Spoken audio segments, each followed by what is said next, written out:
আসসালামু আলাইকুম, সবাই কেমন আছেন? চলে আসলাম ইতালির রোম সিটি থেকে। আমি ইমরান, আপনাদের সাথে আমার আরেকটা নতুন ভিডিওতে আপনাদের সবাইকে স্বাগতম। ভিডিওটাতে যারা আপনারা নতুন ক্লিক করছেন দয়া করে সাবস্ক্রাইব করবেন, আর ভিডিওটা ভালো লাগলে আপনারা শেয়ারও করতে পারেন। আজকে আপনাদের সাথে সার্বিয়ার ভিসার যে আপডেটগুলো এটা দিব, তারপর হচ্ছে গিয়ে আরও সার্বিয়ার আরও অনেক ইনফরমেশন আপনাদেরকে প্রোভাইড করব। তো সবাই সাথেই থাকবেন আর সম্পূর্ণ ভিডিও দেখবেন, লাইক কমেন্ট শেয়ার অবশ্যই তো করবেন। প্রথম অবস্থাতে আমি বলি যে সার্বিয়াতে বাংলাদেশ থেকে গত বছর থেকে যত পরিমাণ ফাইল জমা পড়ছে তার তুলনায় অ্যাপ্রুভালের রেশিও অনেক কম ছিল। তবে এই 2025 সালে দেখা যাচ্ছে যে অনেকেরই কিন্তু অ্যাপ্রুভাল আসতেছে, অনেকেই ভিসা পাচ্ছে, অনেকেই ওয়েট করতেছে, অনেকেরই প্রসেসিংয়ে আছে। সো দেখা যাচ্ছে যে আস্তে আস্তে মোটামুটি ভিসার পসিবিলিটিটা বাড়তেছে। সো বাংলাদেশ থেকে আপনারা যারা আমাকে প্রশ্ন করছিলেন যে সার্বিয়াতে বর্তমান সময়ে আপনারা ফাইল জমা করবেন কিনা, সো আপনারা ভালো মাধ্যম পাইলে আপনারা ফাইল সাবমিট করে ফেলতে পারেন। এটা হচ্ছে আমার প্রথম আপনাদেরকে এই রিকমেন্ডেড করব আর কি। যারা নন সেনজেন দেশ সার্বিয়ার জন্য চেষ্টা করতে চাচ্ছেন, আপনারা চাইলে ভালো মাধ্যম পাইলে চেষ্টা করুন, কিন্তু খারাপ মাধ্যমে চেষ্টা করলে আপনাদের জীবন নষ্ট হবে, সময় নষ্ট হবে, টাকাও নষ্ট হবে। এখন আসেন আরেকটা পার্টে, আপনাদেরকে এই পার্টে আমি আপনাদেরকে কিছু জিনিস বুঝাইবো সার্বিয়া সম্পর্কে। সেটা হচ্ছে যে আমাকে অনেকেই প্রশ্ন করেন, সেই প্রশ্নের আলোকেই আনসার দিব, যাতে করে আপনারা বুঝে যেতে পারেন যাদের ভিতরে এই প্রশ্নগুলো আছে। প্রথম যে প্রশ্ন আমি খুব বেশি পাই সেটা হচ্ছে যে কন্ট্রাক্টে কি কখনোই আসলে ভাই ভিসা করাইতে পারবো এই 2025 সালে? এই প্রশ্নের উত্তর হচ্ছে না। আপনি কন্ট্রাক্টে সার্বিয়ার ভিসা কখনোই করাইতে পারবেন না। যদি কন্ট্রাক্টে সার্বিয়ার ভিসা করানো যেত তাহলে আপনি এতদিনে সার্বিয়াতে থাকতেন।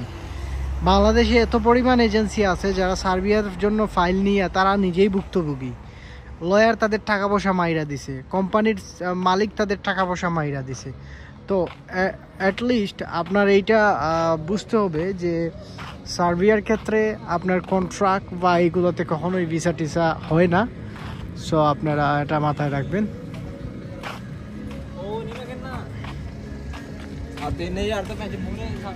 এখন রাত বাজতেছে, দেখতেছেন চারদিকে। আরেকটা জিনিস হচ্ছে যে 2 নম্বর যে কুয়েকশন, সেটা হচ্ছে যে অ্যাপ্রুভাল পাওয়া যায় কিনা, সেটা নিয়ে আমাকে অনেকেই প্রশ্ন করছেন সার্বিয়ার ক্ষেত্রে যে অ্যাপ্রুভালের যে বিষয়টা। তো অ্যাপ্রুভাল আসলে যে রেশিওটা, সেটা রিজেকশনের পরিমাণটা বেশি, অ্যাপ্রুভালের ইয়েটা কম। আরেকটা জিনিস হচ্ছে যে সার্বিয়ার ক্ষেত্রে যে এয়ারপোর্ট কন্ট্রাক্টের যে বিষয়টা, আমাকে অনেকেই বলেন যে ভাই এয়ারপোর্ট কন্ট্রাক্টে আমরা নাকি ভিসা পাবো, এয়ারপোর্ট কন্ট্রাক্ট করে কি আসলেই ভিসা পাওয়া যায় কিনা? না, সার্বিয়াতে এয়ারপোর্ট কন্ট্রাক্ট করে আপনি কখনোই ভিসা পাবেন না, এবং এগুলো আসলেই পুরোটাই হচ্ছে ফেক। এবং এগুলা আপনি যদি বিশ্বাস করেন তাহলে আপনার সময়, টাকা সব কিছুই নষ্ট হয়ে যাবে। তো আশা করি এই জিনিসটা আপনারা বুঝতে পারছেন যারা এটা নিয়ে আমাকে কোয়েকশন করছিলেন। আরেকটা প্রশ্ন হচ্ছে যে সার্বিয়ার জন্য যে প্রশ্নটা সবচেয়ে বেশি পাওয়া যায় সেটা হচ্ছে আমি কি 3 মাসে ফ্লাই করতে পারবো কিনা, বা প্রসেস আমার সব কিছু কমপ্লিট হয়ে যাবে কিনা। দেখেন সার্বিয়ার যে বিষয়টা হচ্ছে সবাইকে এটা মানতে হবে, এবং এটা বাস্তব। সার্বিয়ার ক্ষেত্রে আপনার 1 বছর সময় নিয়ে ভাই যদি আপনার হাতে থাকে তাহলে আপনি সার্বিয়ার ক্ষেত্রে দাঁড়াবেন, আদারওয়াইজ সার্বিয়ার জন্য আপনি ট্রাই না করাটাই ভালো। যদি আপনি মনে করেন যে না আমি সার্বিয়ার জন্য চেষ্টা করব, তাহলে আপনাকে অ্যাটলিস্ট 1 বছর সময় নিয়ে আপনাকে সার্বিয়ার জন্য চেষ্টা করতে হবে। তো আশা করি এই জিনিসটা আপনারা বুঝতে পারছেন যারা আমাকে এটা নিয়ে কোয়েকশন করছিলেন। তারপর 4 নম্বরে যে আরেকটা বিষয় নিয়ে আমাকে অনেকেই প্রশ্ন করছেন সার্বিয়ার, সেটা হচ্ছে যে সার্বিয়ার অ্যাপ্রুভাল নাকি ভাই বেশি টাকা দিয়ে আনা যায়। যেমন আমার এজেন্সি আমাকে বলতেছে যে ভাই 1 লাখ টাকা দিলে তারা কন্ট্রাক্টে অ্যাপ্রুভাল নিয়ে দিবে। সো আমাকে এজেন্সি খুব প্রেশার দিচ্ছে, আমি এখন কি করব? এটা নিয়ে আমাকে অনেকেই প্রশ্ন করেন যে এজেন্সি প্রেশার দিচ্ছে, তো আপনি 1 লাখ টাকা দিলে তারা আপনাকে অ্যাপ্রুভাল দিয়ে দিবে। তো আসলেই কি অ্যাপ্রুভাল 1 লাখ টাকা দিলে আমি এজেন্সি থেকে 1 লাখ টাকা দিয়ে দিলে তারা কি আমাকে অ্যাপ্রুভাল দিতে পারবে? না। এগুলো হচ্ছে এজেন্সির একটা নতুন ধান্দা।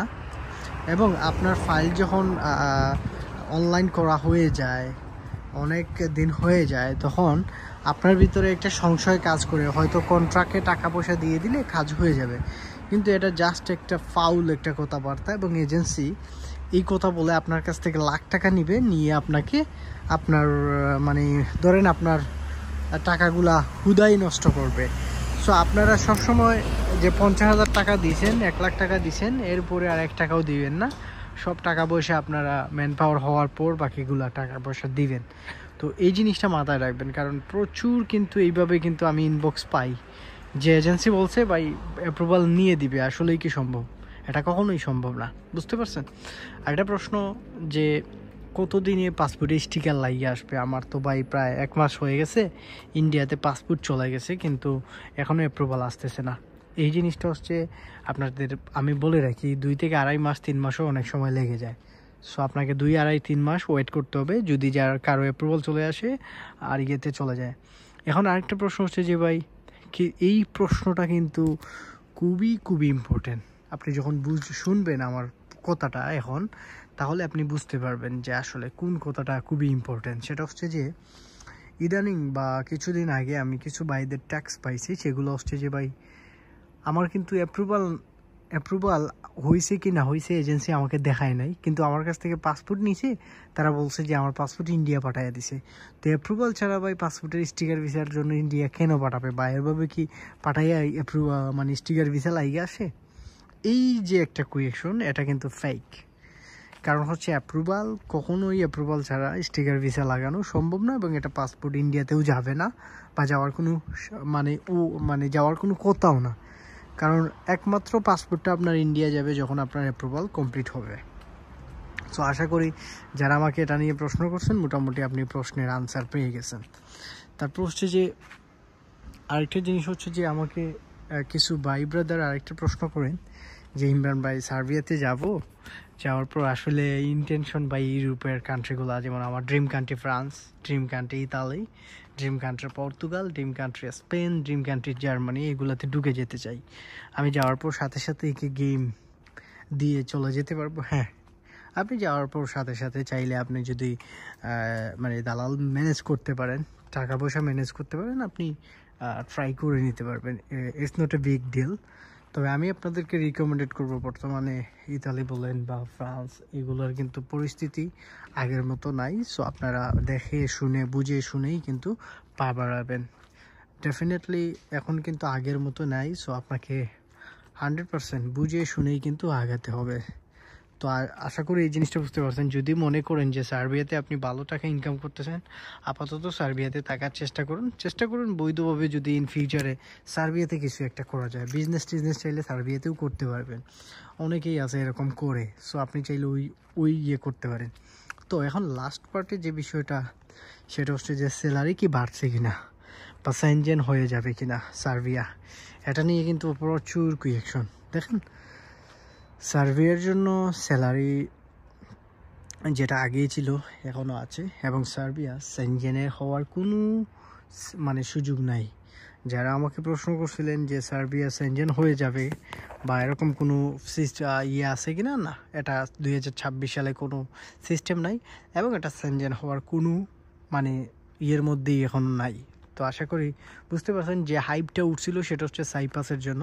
তো সাইপ্রাস হবে কি হবে না এটাও আসলে অতটুকু না, হইলে তো আপনারা এমনিতেই জানবেন, এবং আমি চেষ্টা করবো আপনাদেরকে এই বিষয়গুলো পরবর্তীতে জানানোর জন্য। তো আশা করি বুঝতে পারছেন। তো এখন আসেন লাস্ট পার্টে, যে তাহলে কি করব ভাই, সার্বিয়ার জন্য ফাইল জমা করব, কোন দেশ থেকে করব? আমি মনে করি আপনারা যারা বাংলাদেশে আছেন, যদি ভালো মাধ্যম পেয়ে থাকেন, তাহলে আপনি সার্বিয়ার জন্য ট্রাই করে দেখতে পারেন।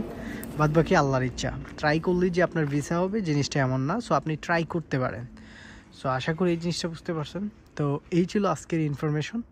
সবাই ভালো থাকবেন, আর অবশ্যই আমার জন্য দোয়া করবেন, আমিও আপনাদের জন্য দোয়া করি। আর যারা স্টুডেন্ট ভিসার জন্য আসতে চাচ্ছেন ইউরোপ কান্ট্রিগুলোতে, তারা চাইলে আপনারা আমার মাধ্যমে ফাইল প্রসেস করাইতে পারবেন।